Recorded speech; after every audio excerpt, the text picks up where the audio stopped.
And by Park Service regulations, we're going to wait a 10-minute interval before we fire again. This is for the safety of our cannoneers. Now, during the heat of battle, they didn't wait 10 minutes between firing, of course. You can't tell the enemy just to wait.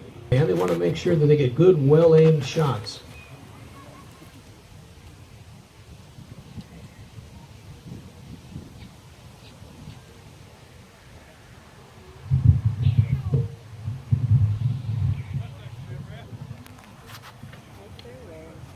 Firing, just what it's going to take. They're going to slow it down a little bit so that we can see it. It's not going to be under the same conditions they would use under battle.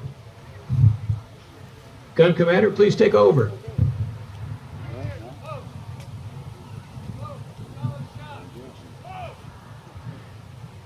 The order has been given to load with solid shot. You can see number 1 running the sponge down inside the bore.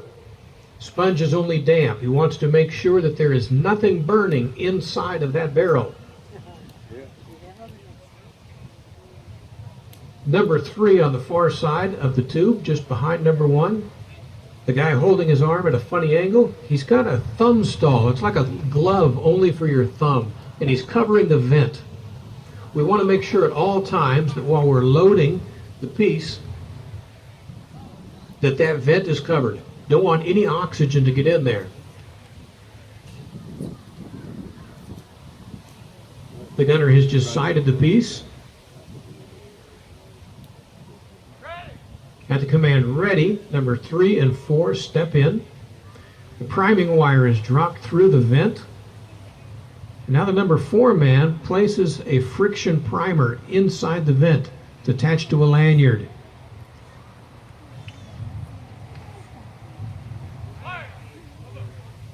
He would pull the lanyard, which would pull the friction primer, igniting the small charge inside that brass tube, which would in turn ignite the main powder charge, send the projectile downrange. Immediately they would step in to load again, sponge out the barrel, and prepare it for another shot. Now I'm going to point out the different members of that crew. Number 1 is our sponge rammer. Number 2 next to him, his primary duty is to take the projectile and put it into the muzzle. Number 3 is a very busy man. Not only is he thumbing the vent at any time when men are working at the front of the cannon, he also comes behind and he uses the hand trail spike. That's that stick that's coming out the back of the carriage. He'll use that to assist the gunner in aiming the piece. He'll use that wire in his hand, the priming wire, to pierce the bag of gunpowder attached to the round. And then he will hold the lanyard for the friction primer in place while number 4 backs away. Number 4 has the lanyard in hand. He has a tube pouch on his hip that is filled with friction primers. It's his duty to attach a friction primer to the hook on the end of the lanyard, and then at the command ready, he steps in, he puts that primer inside the vent, and then he'll back away until it's taut. At a nod to number 3, number 3 will back out. Number 4 makes sure that everybody's in a safe position, and he'll actually turn his head away from the piece. It's a nonverbal communication to the gun commander that the piece is ready to be fired. And he'll wait until that order fire before pulling the lanyard. In back tending the limber is the, today we're doing it with we're short-staffed. Usually there would be 2 men there. The powder monkey, who has the haversack that he would use to take the round from the limber to the number 2 man at the front of the gun. Normally there would be 1 to 2 men tending the limber. Their job to make sure that they're getting the proper round that the gunner is called for, whether it's solid shot or canister or case shot. If he calls for a fused round, That man tending the limber would be the one to make sure that the fuse is cut to the proper time. When I say cut, actually it would more often be what's known as a Borman fuse, and you punch a hole in it rather than cut it. If it's a fused round, the powder monkey, as he's bringing up the round to the front of the gun, he will stop and let the commander see it to make sure that it is timed to the length that he is expecting, and then he'll proceed up to the front of the muzzle. Everyone knows their part, and everyone knows everybody else's part. In the event that gunners are hit, you would fire the gun with reduced numbers. They would know what to do if there's only 5 men or 4. At one point during the Battle of Corinth at 12th Wisconsin, as I mentioned, firing over by the junior high, one piece was being tended by a single man, a Sergeant Jones. Thank you, Jerry.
Battery commander is giving the order again to load with solid shot.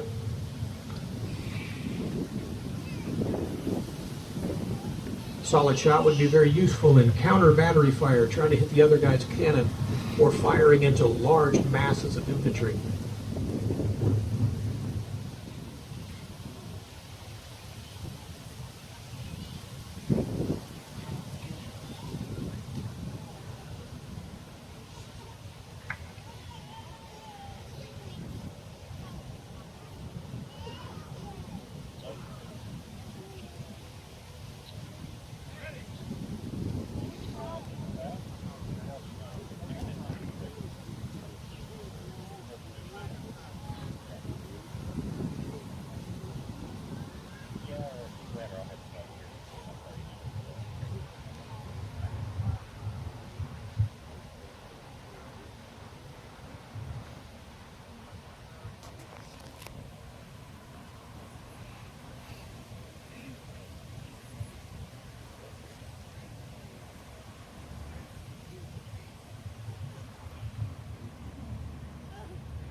Again, each of the crews is now going to step in, place the gun in a safe condition.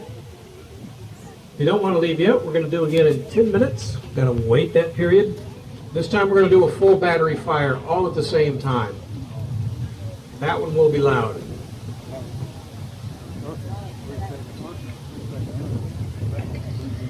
We're lucky today to have this 3-inch Ordnance Rifle. That's the second piece away from us. I can see the crew waving at you. 3-inch Ordnance Rifle proved to be one of the most efficient cannons during the entire Civil War. As I mentioned earlier, it fires a round just under 10 pounds.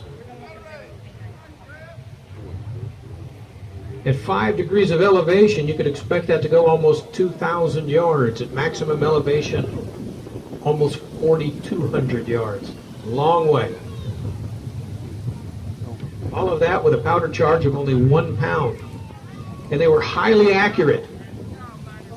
A Confederate soldier of Lumsden's Alabama battery had wrote that the Yankee 3-inch rifle was a dead shot at any distance under a mile, and they could hit the end of a flour barrel more often than miss.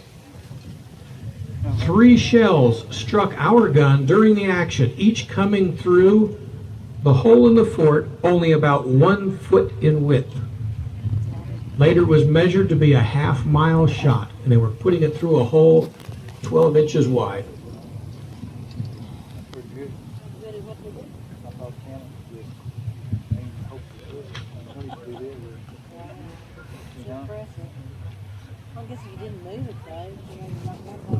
There are 4 different types of ammunition that you would see on a Civil War battlefield. Our battery commander for these first 2 rounds has called both to be solid shot. Next was shell. Shell looked like solid shot. It was round, but it was fused. The round was hollow, filled with gunpowder. At the proper time, when the fuse ignited the internal charge, it would explode, causing that outer casing to come apart, creating shrapnel. Case shot also looked like solid shot. It was a fused round. And that hollow area filled with the bursting gunpowder also was filled with lead balls. Both of these would be used to fire at advancing infantry, and you wanted it to explode 15 feet in the air above the infantry. Maximum carnage, if you will. Now you see those Hollywood movies and the cannonballs are hitting the ground and all the dirt going up in the air. That's a wasted shot. You wanted those exploding rounds to explode in the air. During the Battle of Corinth, Battery Robinette, just behind us, right here at the crest of the hill, fell briefly to the Confederates. They filled the fort. And from across the way, Battery Williams fired 2 shells that exploded directly above the fort. And in a moment, every Confederate in the fort was down, and the Union came back in and reclaimed it.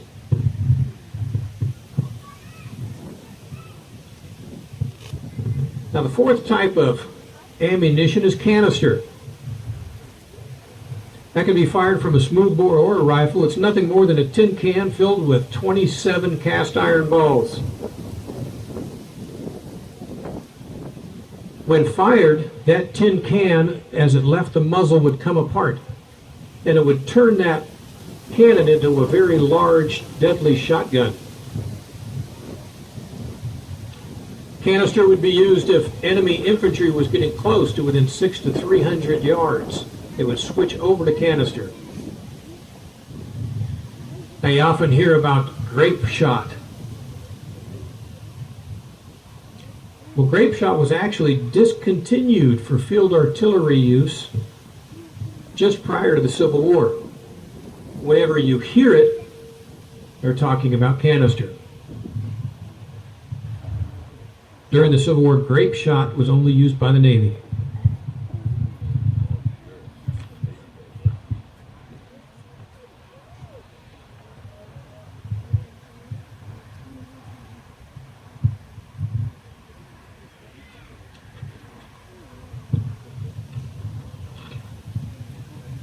On the morning of October 4th, 1862, heralding the 2nd day of the Battle of Corinth, the Confederates brought up 12 pieces of artillery just a little over 300 yards away, just on the other side of where Corinth Elementary used to be. Point blank range to Battery Robinette. And at 4 a.m. they began firing those 12 guns. Brigadier General David Stanley, who was in command of the division here on the hill, wrote, "The flight of shot and shell and the crashing of houses was trying to our young soldiers, but they took it quietly. And fortunately, being under the crest of this ridge, met few casualties. The men of the All-Ohio Brigade under John Fuller actually huddled down right where we're at right now, and all of those artillery pieces, which fire under a flat trajectory, went right over their heads. Brigadier General Napoleon Bonaparte Buford, what a name. He listened to that artillery duel, and he said, "At dawn, the cannonading announced the beginning of another sharp contest. It was grand. The different calibers, metals, shapes, and distances of the guns caused the sound to resemble the chimes of old Rome when all her bells rang out."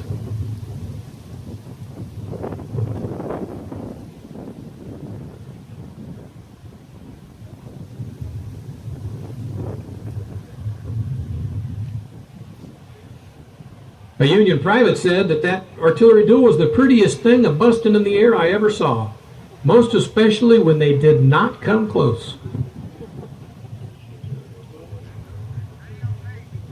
After about 20 minutes of receiving Confederate fire during that duel, the Union responded. They had more guns and much bigger ones. The big guns from Battery Williams responded. The guns inside Battery Robinette, which were 20-pounder Parrott rifles. A number of field artillery joined in as well. And within half an hour, the Confederates were forced off of that ridge. They brought their horses in, attached them to the limbers, attached them to the guns, and hauled away each in turn. All but one. One gun was left behind. The horses had all been killed. And when the sun came up, everyone on the hill could see that one gun off in the distance. It was a bronze rifle. 12 men from the 63rd Ohio, standing right here, ran across to get it. But the Confederates weren't just going to let them take it. They were shooting at them with their muskets from the trees beyond. Those Ohio boys came back. And then another attempt was made by 4 men from inside the fort. Men of Company C of the 1st United States Infantry, the regular army. Those 4 men ran across that 300 yards being shot at, turned the cannon around, and drug it all the way back by hand. They were very proud of it. After the battle, one of them inscribed the top of the barrel, "Captured October 4, 1862, Corinth, Miss, by 1st U.S. Infantry." After this firing, you can go into the lobby and you can see that very cannon and that inscription.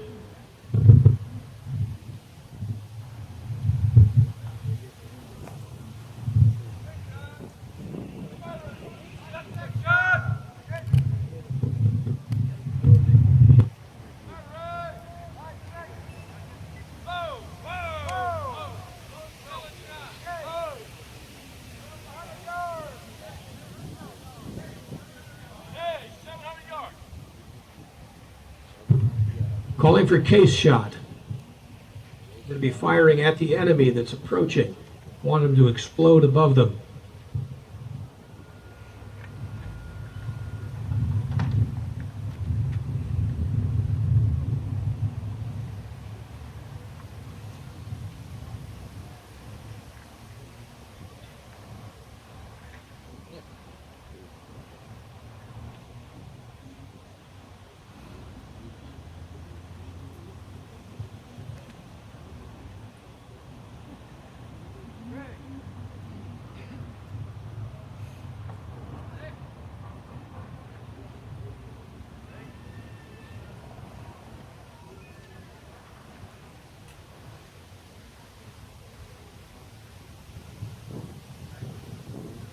Number 1 and 3 have called in. They're ready. 2 and 4. Right behind them. Battery is ready for firing.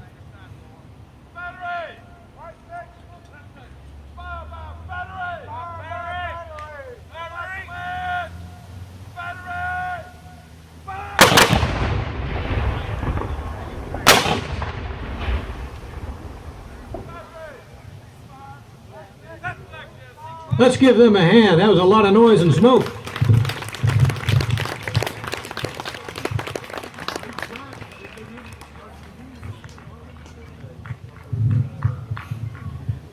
Once the guns have been placed in a safe condition, have been secured, we're going to allow you to come down the slope and visit this first gun, and the gunners will be in place to talk about their piece and the equipment. Well, we got to wait until they're all in a safe position.